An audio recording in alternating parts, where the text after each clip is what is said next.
Hi everyone, my name's Carl from Dovetail. I'm a youth alcohol and other drugs educator, and this is a re-recording of a session run with the PJ Angels, an introduction to young people and drugs. I'd like to start by acknowledging traditional custodians and the lands in which we're meeting today and pay my respects to elders past, present and emerging.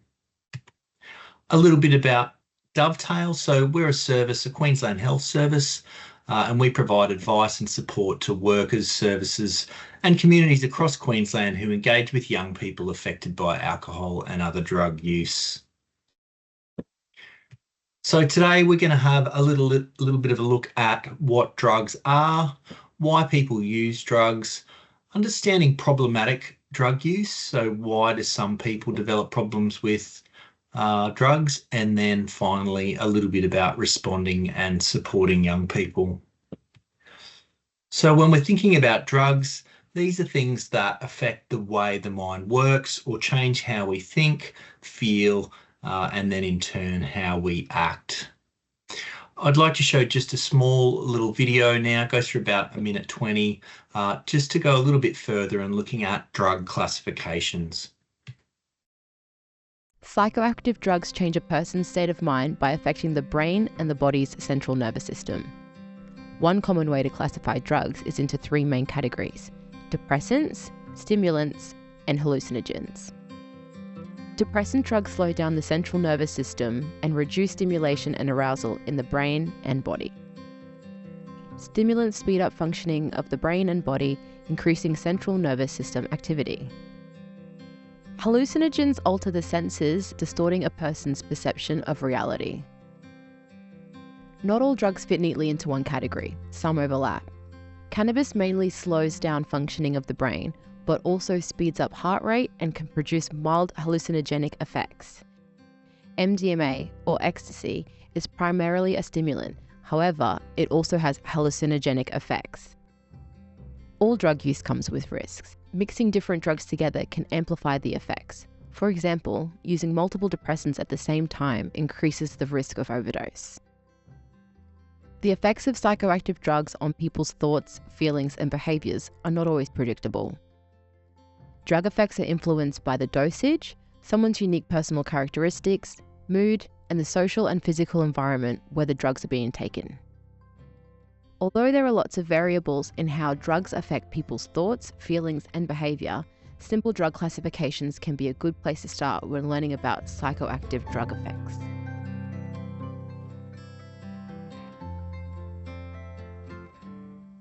So that's just a little introductory video, and it gets us to think about drug classifications, and it's got ramifications for when we think about which particular drugs young people use. And it can give us an understanding of what the benefit or the function of that drug use might be. And you can think about in your own life, you may have had a strong cup of coffee, a stimulant drug this morning to, kind of get you going, give you some energy or to give you some focus. Likewise, it might be alcohol. So a depressant drug, you have a glass of wine at the end of the day, helps you unwind and relax. So thinking a little bit about what some of the benefits and functions of the substances that young people may use.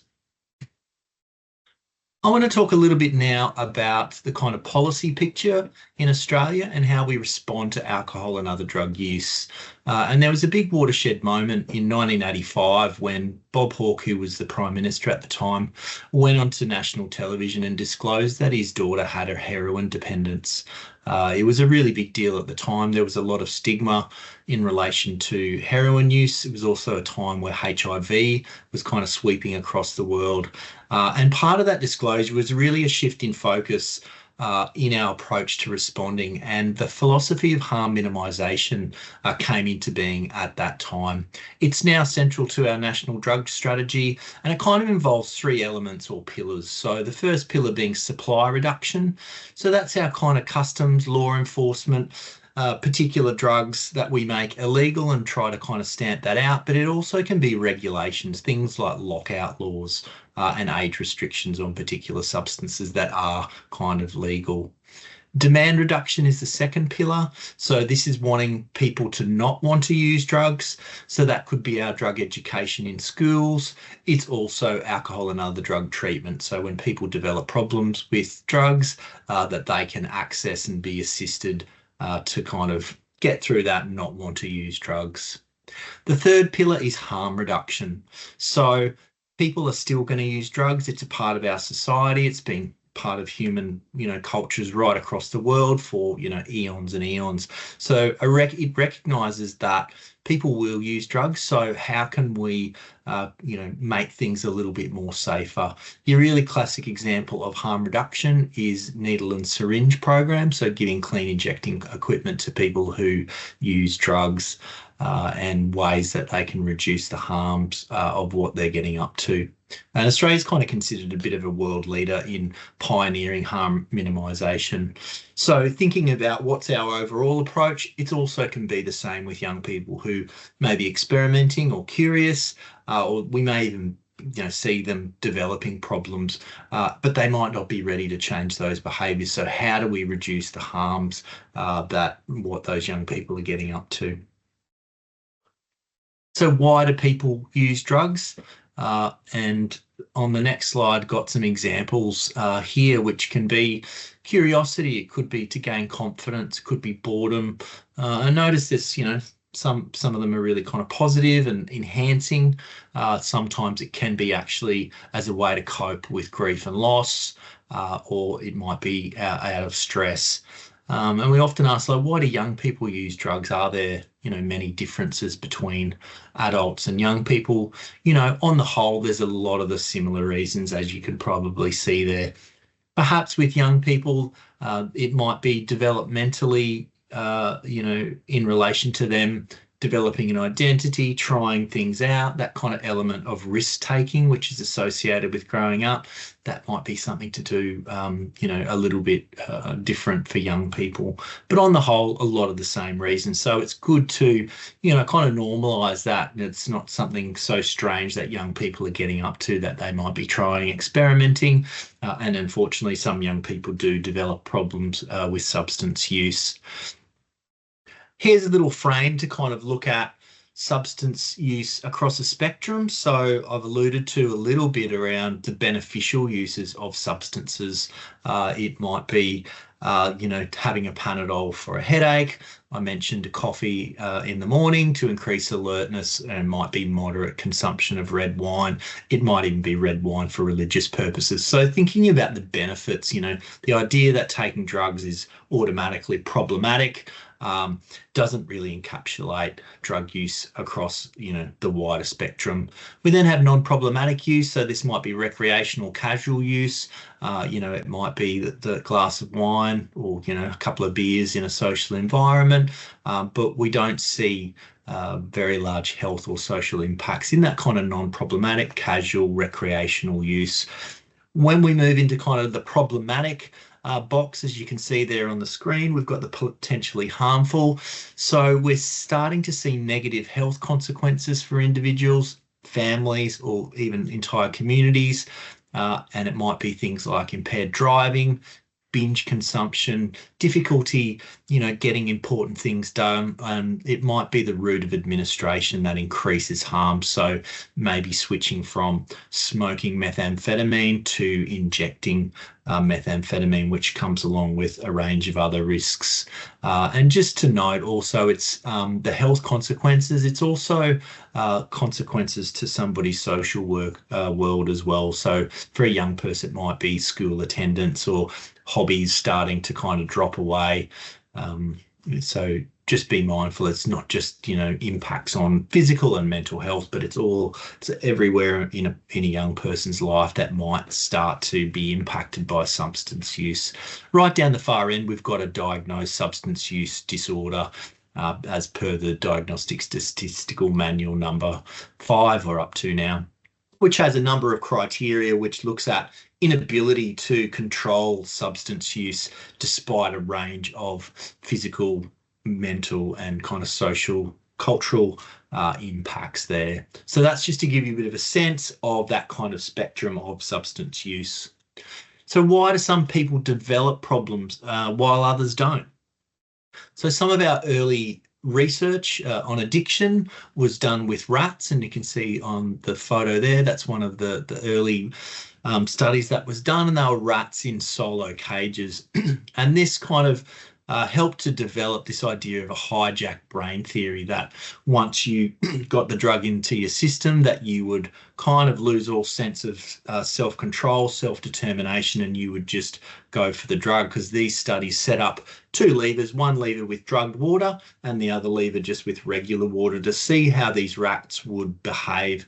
And invariably they would just keep going for the drugged water. So this hijack brain theory emerged, where there's a chemical hook once you start taking the drug. And a solution to that is detoxing people from the substances. That's the only way for them to be able to kind of get out of that, get that chemical hook, get out of that chemical hook to kind of regain their lives. Now, this was kind of challenged, this hijack brain theory, by a fellow called Bruce Alexander, who developed Rat Park, because he kind of said, well, hang on a minute, rats are social creatures. So there's some of the photos of the original study there on the screen for you. So he created Rat Park, which is a rich sensory environment. There was nice smelling wood shavings. There was other rats that they could play and mate with. You could see in the photos there quite a large space, and had the same study in the sense that he had the drug water, the two levers, and the regular water. And noticed that that the rats really weren't that interested in the drug water. So he, went on to kind of deduce and show how important the environment is. It's not just the drug. And so when we think about the young people that you'd be engaging with and mentoring and having dialogue and conversations with, thinking about their rat parks, that is a great influence and for developing a substance use problem. He did a couple of other studies where he got rats that were dependent on the substances, like in the first earlier studies, and dropped them into Rat Park and found that they naturally detoxed off the substances that they were dependent on. One of his final studies were that these rats were quite susceptible to heat. They got stressed out in hot environments and got some heat lamps and slowly turned the heat up. And it hit a tipping point where once the temperature got to a particular, level, the rats got, really, really stressed out and actually started hitting the drug water for relief. So we can draw a lot of kind of stories from that, or some conclusions around, stressful environments and that relationship with the pathway kind of into substance use problems.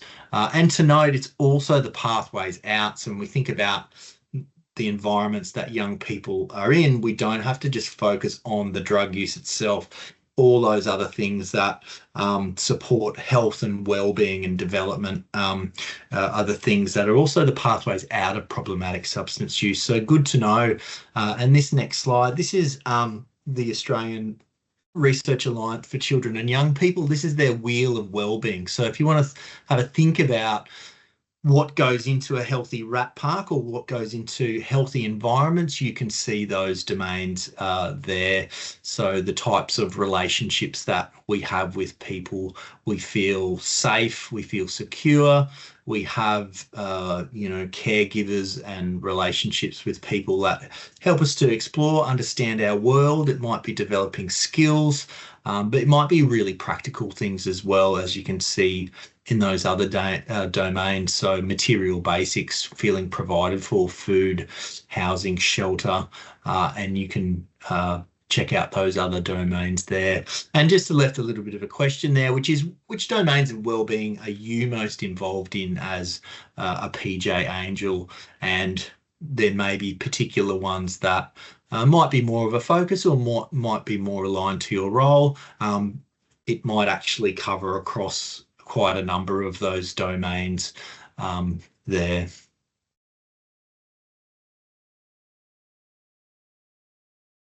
So thinking a little bit about, and a good frame to consider, is resilience. So this ability to respond positively in the face of adversity. So life happens to everyone.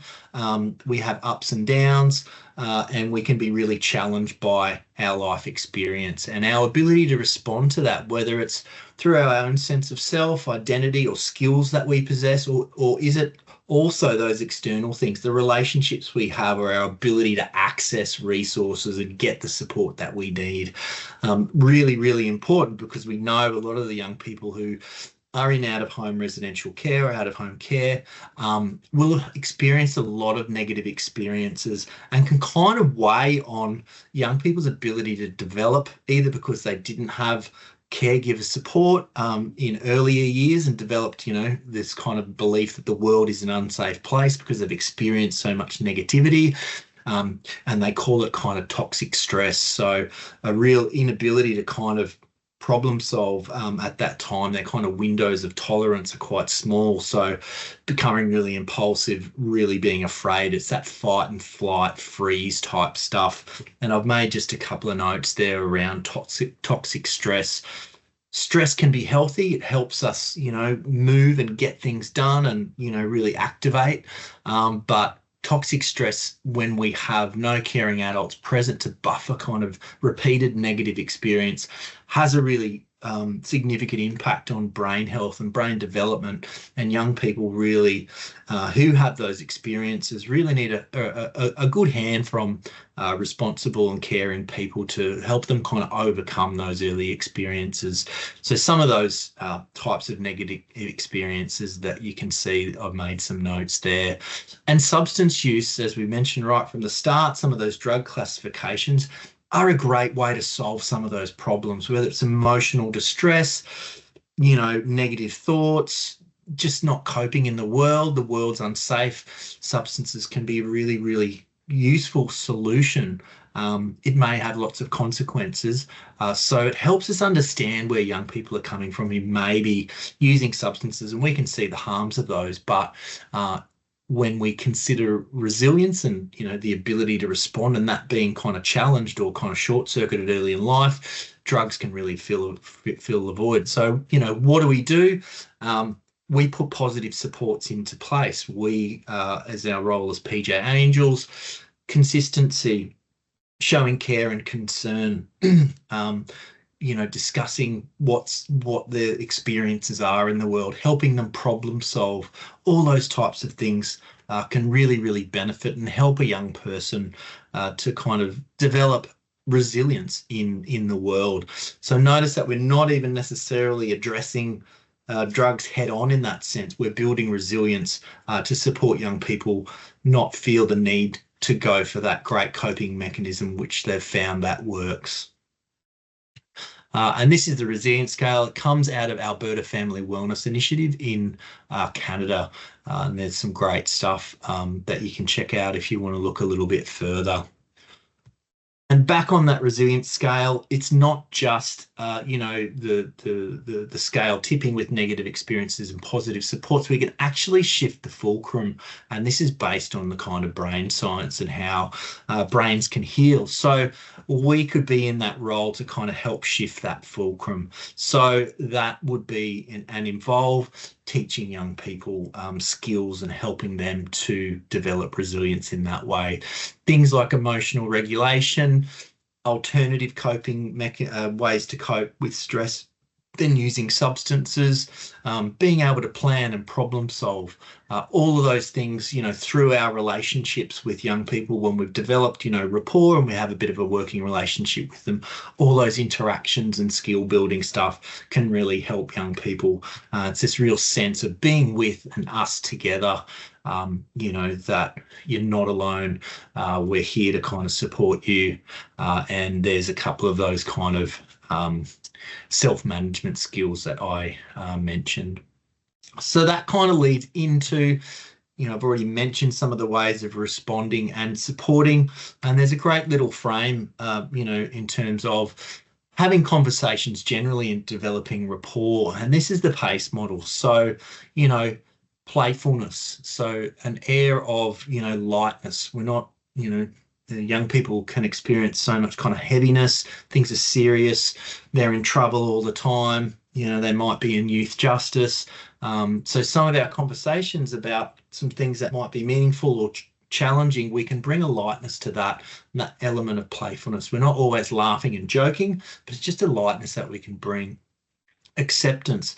This is the foundation of safety, where we have, a unconditional positive regard for the person. We may not be accepting of some of the behaviours, and we're separating the person themselves as an individual, their humanness, from some of those behaviours that young people might be engaged in. So, and being really curious about young people's worlds, their experiences. They might be starting to develop beliefs and identity. So that curiosity, asking question, what was that like for you? What were you thinking at the time? And what did you do then? What did you feel like doing? I've had experiences like that before, and I remember feeling, X. So that curiosity and asking questions and showing regard for young people, really, really important. And the final element of the PACE model is empathy, where we kind of bring our heart into the relationships we have with the people we work with. In this case, those young people. It's showing a genuine concern and care for young people, as opposed to sympathy, which is kind of feeling sorry for people. So in an empathic environment or an empathic interaction, it's not about having the answers. It's not about trying to pull someone out of necessarily feeling a particular way. It's an acknowledgement from a heart level that I'm here, I'm with you. I don't know what to say, but just know that I'm here is a bit of an example. So thinking about alcohol and other drug conversations as a PJ Angel, I guess it is, are you the right person to have an alcohol and other drug conversation? Do you feel comfortable? Young people have all kinds of appointments and assessments and engagement with services. Maybe it's not something you want to bring up and bring forward. It may pop up in the news or something when you're with a young person or in conversation. Sure, have those conversations. And we've already touched on this approach with PACE, a bit of a non-judgmental approach, despite what some of our own values might be or the harms we might see of substances. That's the kind of tricky line that we want to, we need to work with young people. We want that non-judgmental approach and acceptance of the young person, and hopefully a bit of insight for that function and benefit that substance use might have. So yeah, really thinking about, are we going into alcohol and other drug conversations with young people?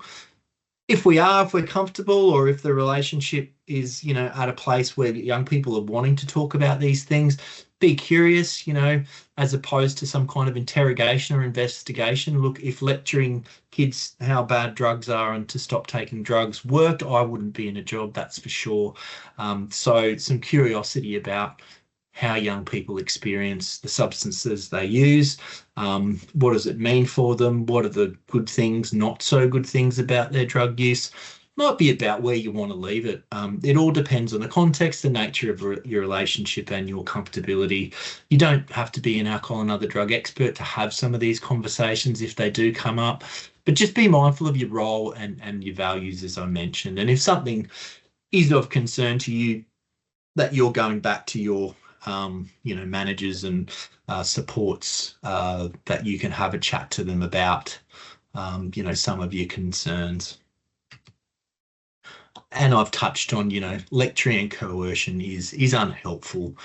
Young people tend to kind of tune out. Think about your own life. When someone starts lecturing you into why you should be changing, you tend to kind of stick your two fingers or, withdraw in some way. Wanted to touch on briefly some of the key principles of trauma-informed care. A lot of the young people you're going to be coming into contact with will have experienced some adverse childhood experiences, and these are 5 principles that are good for us to keep in mind.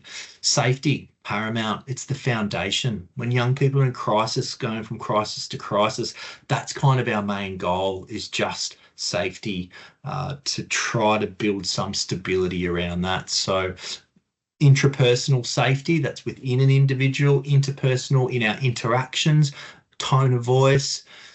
Think about the environmental surroundings, and within this particular model, thinking about the services and systems and communities and cultures and spirituality that supports the safety of those young people.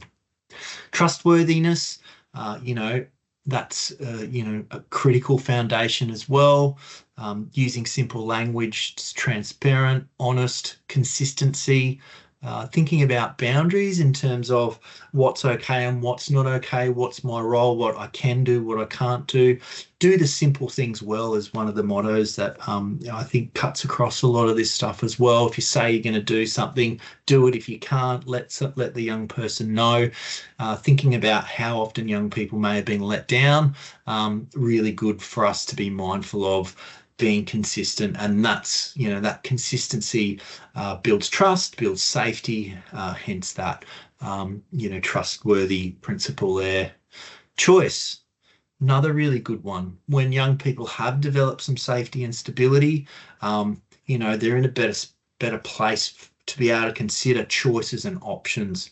For some young people, the way that they have experienced the world is very much in reaction to perceived threats around them. The world is unsafe because of a lot of stuff that's happened in my past, and I can be quite reactive in that sense. But when we create safe spaces, use clear language, consider, what types of choice and options you have, what would be good about, making that decision to join that social group, what might your fears be?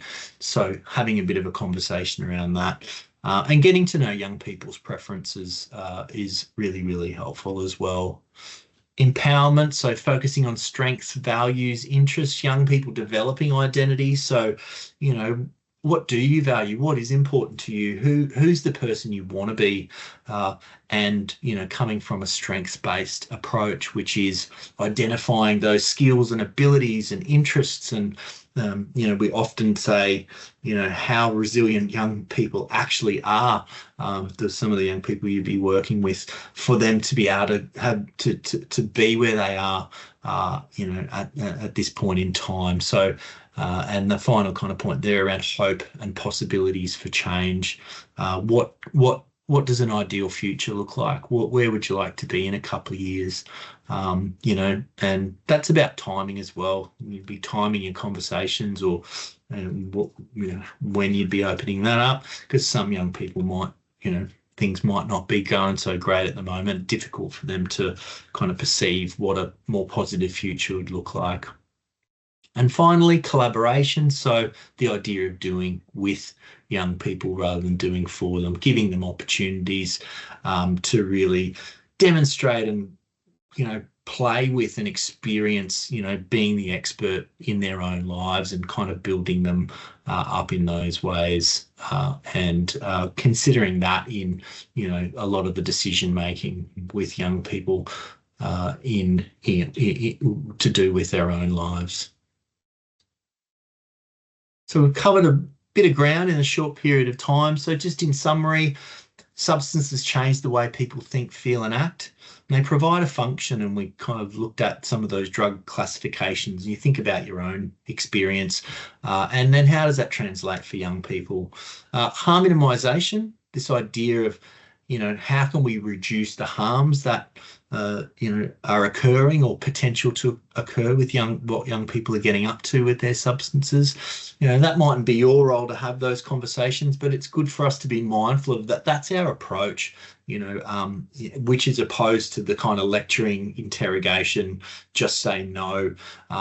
We lose young people. We lose the connections we have with them when we take that heavy-handed approach on the whole. People use substances for a range of reasons, and right from, beneficial right the way through to, highly problematic dependence. But all the nuances and stories around, what people use substances for. And again, think about your own lives and how substances, feature in your life. People who develop problems with substances usually have got more going on. There's some kind of underlying issues. the risk factors and negative experiences, some of which we've spoken about today. You know, a really key takeaway is you don't need to focus in on the drugs. If you hear of something, that might be something that causes a bit of a fear because you think, oh my gosh, you know, this is really dangerous. Some of it might be good to kind of feed that back to people working with the young person, but by providing stable and consistent relationships with young people is where you're going to get your best bang for buck.